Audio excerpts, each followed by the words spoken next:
Okay, so first, Trump said he's going to impose 100% tariffs on movies made in foreign lands. Then the White House kind of walked that back. But Trump's comments have created a lot of uncertainty for the TV and movie industry right here in Canada. The group chat is here. They have a lot of thoughts about this. Let's go.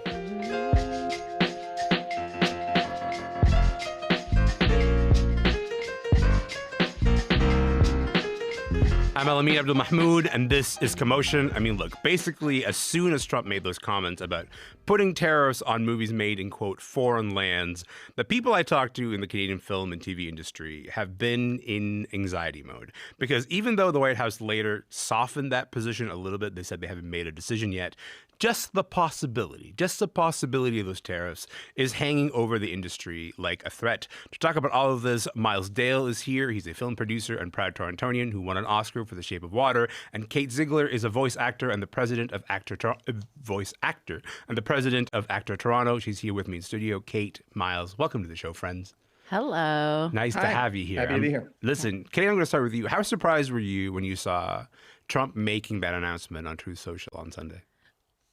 I mean, I wasn't given warning, but Yeah. I wasn't like super surprised. I think we're all kind of watching, thinking about when will it hit. Everybody's watching, like when will something come closer to my circle? And also there has been some, I would say, some disruptions going on in Washington. There's been some lobbying going on to do something, to join the tariff fight in a way that has been really kind of frightening. So I certainly didn't know, but I wasn't like, whoa, how did this happen? It was kind of like, right, okay, Sunday night. What's Monday going to look like, you know? Yeah, there's this idea that idea that you said, when is this going to hit my circle? I think that is like a hallmark of the Trump presidency, which is to say, like, every industry is like, what's going to happen to us? How is this going to sort of unfold for us? Miles, what about you? Were you surprised when the announcement happened? Well, again, I'm not really surprised by anything that he says or that the administration is doing right now because the bar has become bananas. But, you know, a lot of people had been asking me, do you think this is going to hit our industry?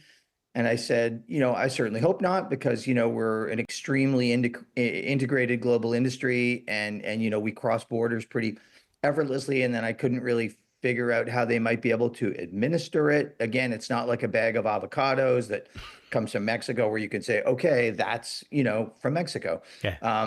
Because, you know, we have people from all over the world who work on these things and we do our post in Los Angeles. And, you know, sometimes we shoot a movie in 2 or 3 different places. So, you know, I think that we were hoping that there wouldn't be. And now here we are. And now I think people are all very confused about how it might work.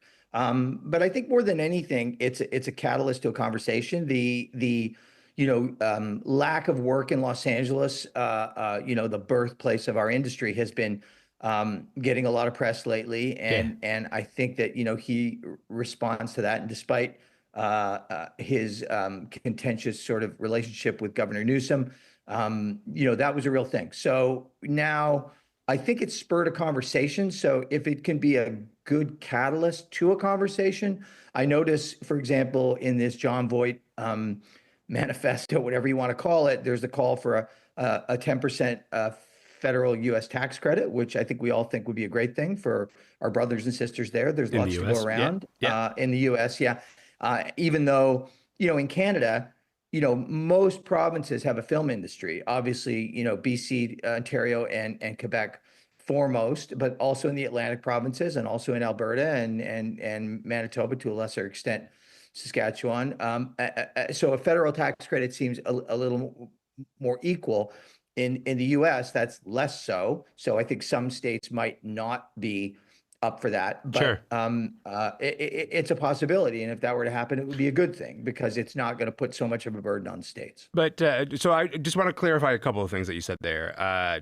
John Voight manifesto, just John Voight and Sylvester Stallone are part of this council, let's say, that Donald Trump sort of appointed to say, like, they are my ambassadors to Hollywood to sort of figure out the problems that Hollywood is going through and how he can sort of be a participant in that.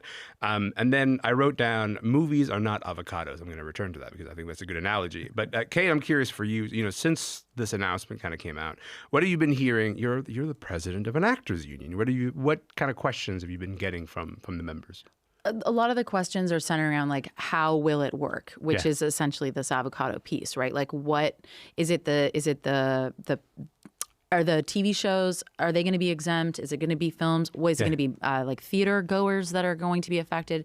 What if something is a co-production? There's a lot of, Canadian American co-pros with Ireland and Australia and South Africa. It's like what pieces are going to be, what is service, what's going to go on digital, and I think it showed such a fundamental lack of understanding coming out of the White House, or an unwillingness to express an understanding if there is one. Yeah. And that really threw people who live inside this work into a state of chaos and confusion, and asking questions that I think they know that the answer is like they haven't worked any of that out. Right.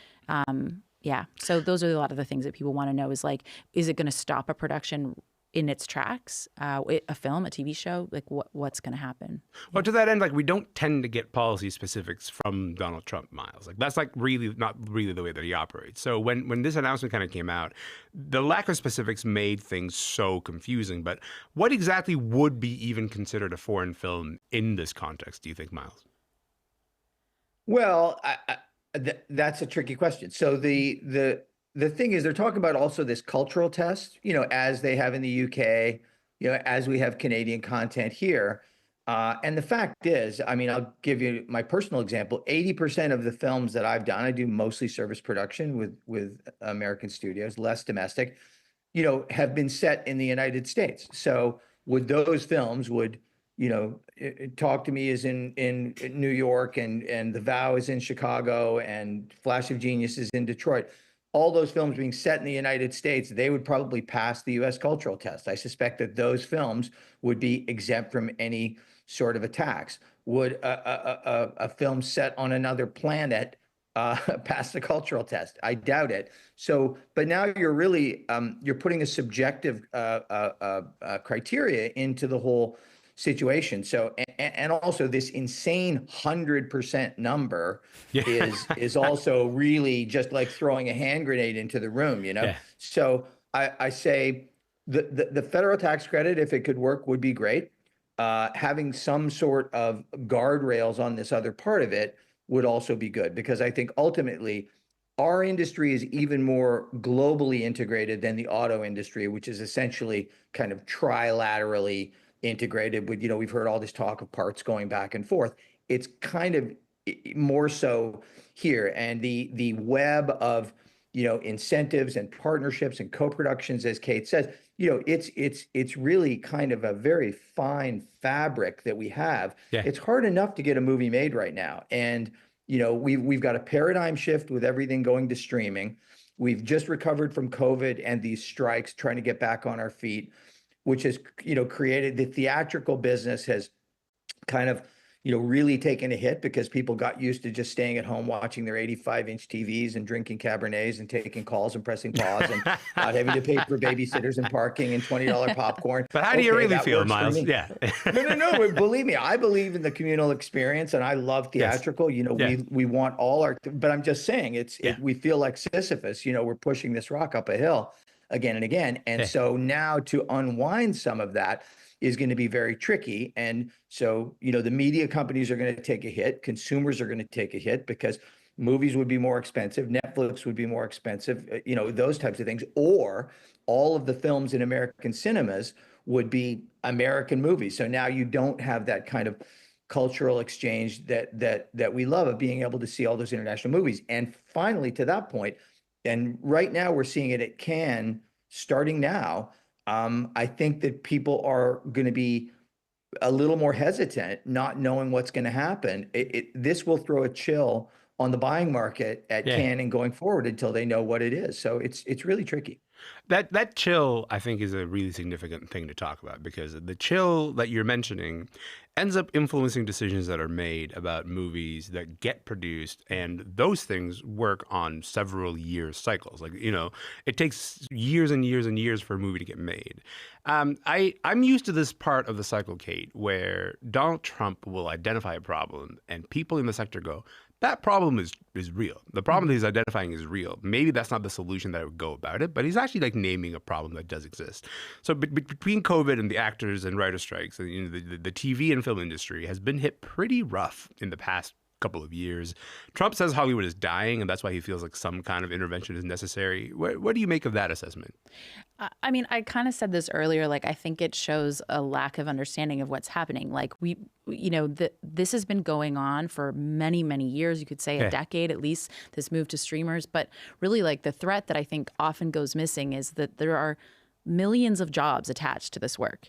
Like this, it's not our fault. Our job hasn't changed. So we need strong unions, strong union contracts. We need to be able to kind of understand, like, how do we combat the consolidation of everything into a few streamers or a few, you know, massive production organizations, you know, like to me, there's this like, we're going to bring Hollywood back with a giant tariff. And it's like, that doesn't solve any of these problems. Mm-hmm. And in the midst, we're going to talk about the business, but we're not necessarily going to talk about the absolute like earth shaking that's happening for the thousands of people. I think there's, you know, in Ontario, there's probably 50,000 jobs that you could approximately apply to the amount of film production that happens just in Ontario. Right. And then you have all these other things like small mom and pop kind of hardware stores that still exist somehow in Toronto, hotels, like there are transport drivers. There are so many jobs that are around the film industry. And I feel that this idea of like, the Hollywood is dying. It's like, sure. And whose fault or like, what are the solutions that are going to fix that? Certainly this doesn't feel like one of them. You know? Miles, do you feel like Donald Trump is asking the right question when he says Hollywood is dying? No, I think, he loves a slogan and a headline like that. And I really do think the analogy of throwing the hand grenade in the room is not a bad one, because what it says is, okay, everybody scramble. What are you going to do? Is there a problem? Like, is he appealing to all of those union members in California who are out of work right now because things have shifted, because the American dollar has been strong against the Canadian dollar, as an example? Like, that's something that moves the needle completely. Right. And can I just say quickly, just Miles, to that, I think there is this one thing that I feel like is so important is you look at the chats, like there are cruise stories, Instagram accounts and stuff, and you see all these film workers going like, well, maybe it is Canada's fault. Like maybe it is the Canadian crew's fault. Maybe it is the Canadian actor's fault. And I think there's this massive risk of this, like you talk about the global market, right? International solidarity, international worker solidarity in the creative working class starts to kind of like, you see it becomes threadbare when people have been out of work for so often. Yeah, and I didn't mean to interrupt, but I just think like that's the thing that I feel is like really, really scary about this potential conflict, like further dividing us, I understand that, but I'll also say, and it's probably different between SAG, the Screen Actors Guild, and ACTRA, Kate, but Matt Loeb, the president of the International IATSE, was very careful to say we support anything like that as long as it doesn't harm our Canadian brothers and sisters, which I thought was a remarkable show of support for that fraternity. Yeah. Miles, with maybe a minute and a half that I have left here, Prime Minister Mark Carney met with Trump yesterday, and he did reiterate the idea that Canada will never be for sale. It doesn't seem like these film tariffs came up at all in that conversation. What do you make of that? Does that surprise you? Well, not surprising at all. For one, I think that Prime Minister Carney probably game planned this meeting very specifically and did his homework, and obviously, everything else. Yes, the country not being for sale at the top of it, but, auto, agriculture, those other things. And the fact is, this thing came up the night before.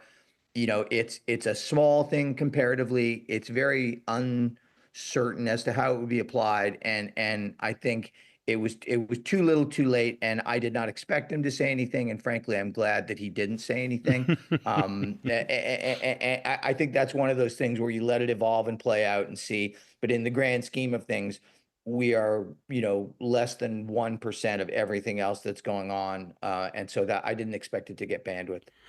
Listen, you say we're less than 1% of what's going on, but right behind you over your shoulder there, I see that Oscar, pal. And that is an Oscar for Best Picture for The Shape of Water. That's not a small thing at all. Like, I don't think we should be downplaying any of this, Look, our industry is very important as a cultural industry, Yeah. and personally, I'm very proud of the industry that we've built here in Ontario over the last 40 years. We were one of the first people to implement solid, stable, government-supported tax credits that spin off a lot of benefits and thousands of jobs, and we've really built something special here, Yeah. and it's very important.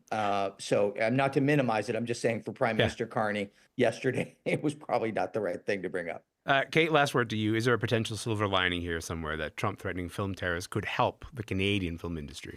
Yeah, I think in terms of like union language, you're always looking for ways to kind of burn off the apathy that can exist. There's so much going on. There's so much fatigue. I think people are really under a lot of stress and they're watching a lot of stress happening. So I think there's a potential for some of that apathy to kind of clear away when you have some anger. If people tip into despair and hopelessness, no, not good. But I think like thinking about the things that Miles was talking about, it's like we want to come up with solutions. We want to have a more robust Canadian film market. We also want to continue to be like a wonderful place for international production to come and see how our world-class talent and background and stunt performers and dance. It's like the performers that are here and the unions that surround us make Ontario a really great place to come and film, make movies. Listen, make I see thoughtfulness. I don't see despair in both of you. So I really appreciate your time and the energy that you've dedicated to this. Thank you so much. Thank you so much. What a pleasure. Yeah. Thank you both. Really appreciate Thanks, it. guys. Kate Ziegler is a voice actor and the president of ACTRA Toronto, and Miles Dale is a film producer who won the Oscar for The Shape of Water. He was in Toronto. My name is Elamin Abdelmahmoud. This show is called Commotion. We are going to say goodbye to our YouTube audiences right now, but if you are listening on the radio, keep listening. There's a lot more to come in just a moment.